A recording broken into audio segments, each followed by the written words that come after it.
définition de patrimoine, c'est conserver ce qui nous est resté jusqu'à ce jour pour le passer à ceux qui viendront après nous.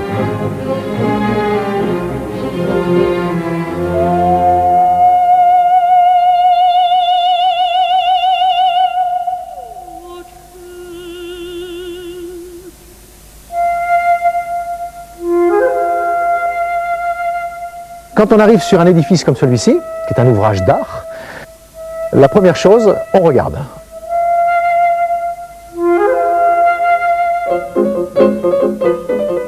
On doit à chaque fois se remettre effectivement dans l'état d'esprit du siècle, mais aussi dans l'état d'esprit de celui qui a créé ce vitrail, essayer de retrouver son doigté. On a le souci de recréer ce qui a été fait. On n'a rien inventé, mais on restaure comme il faut, on va dire.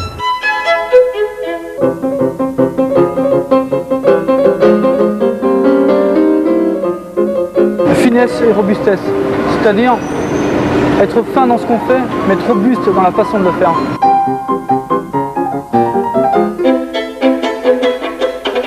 L'artisan est avant tout une personnalité.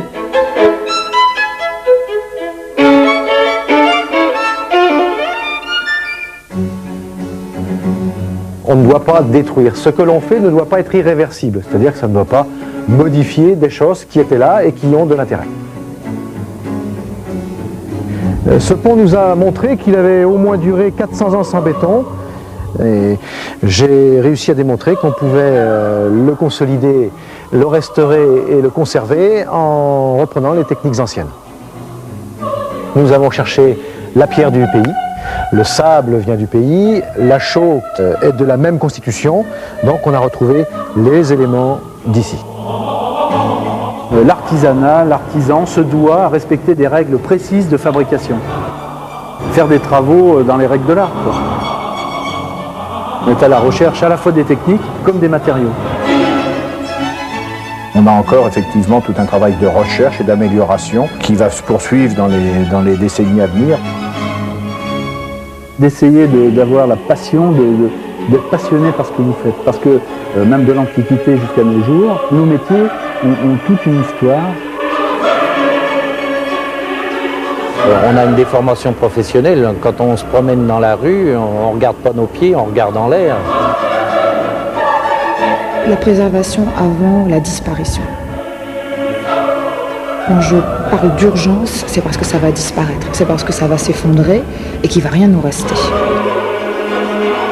J'attends que l'artisan connaisse bien son métier, soit capable de m'expliquer ce qu'il compte faire, les avantages et les inconvénients de ce qu'il compte faire, et puis qu'on fasse des choix en connaissance de cause. Parce que moi, je ne suis pas spécialiste, je suis généraliste.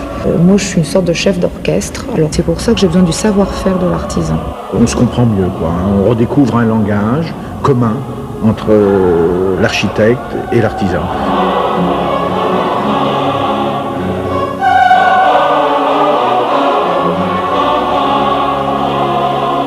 Dans ces bâtiments-là, une fois que l'erreur est faite, tout est foutu.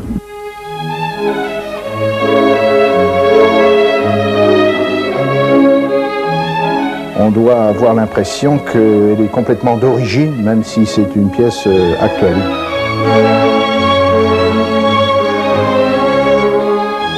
Le résultat chez nous, c'est souvent, quand on a terminé, de se demander ce qu'on a fait. Le plus beau compliment qu'on peut me faire, c'est quand on me demande les bouts que j'ai changés. La grande qualité des artisans, c'est qu'ils prennent le temps de discuter avec vous.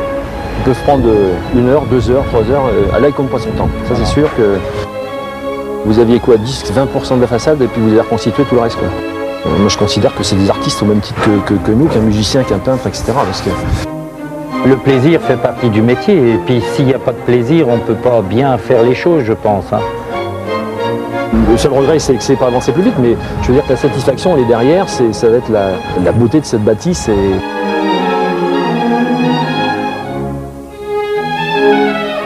Si on arrive auprès du client avec une solution toute faite, il ne va pas forcément la comprendre.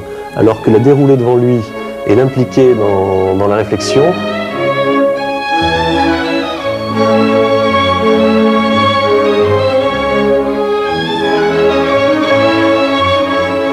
Il y a malgré tout des risques, hein. On ne sait jamais si on va réussir une affaire à 100% dès qu'on la commence, hein. Ça c'est important à dire, hein.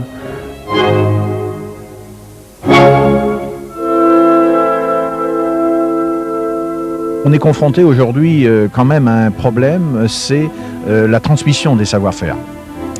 Je ne veux plus voir ce genre de choses. Quand on fait comme ça, là, quand on regarde, non, ça c'est terminé.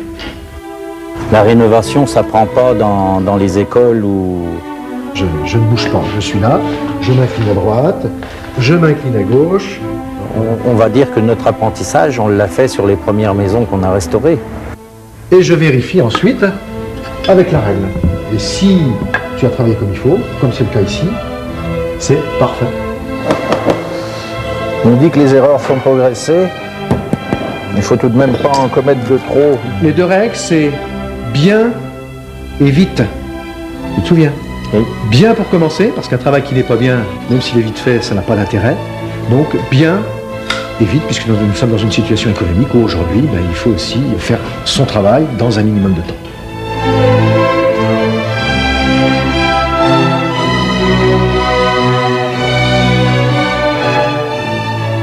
Mais sinon, en apprenti, j'en ai formé 1, 2, 3, 4. C'est mon 5e.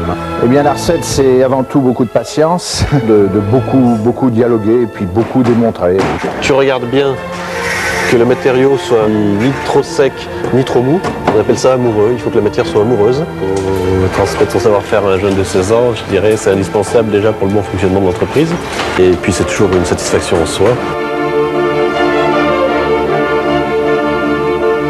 De là à maintenant être au sommet de l'art, j'ai quand même pas cette prétention, non.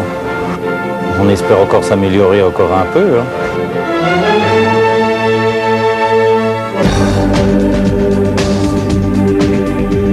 On essaye d'avoir un même état d'esprit concernant le patrimoine. C'est un petit peu nouveau parce qu'il y a rarement eu par le passé cette osmose entre tous les corps de métier.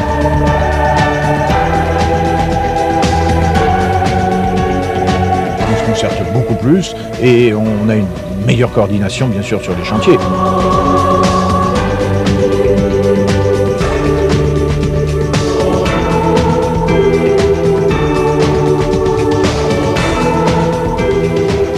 Et je pense que dans les années à venir, nous devrions être une force de proposition intéressante pour tous les partenaires du patrimoine.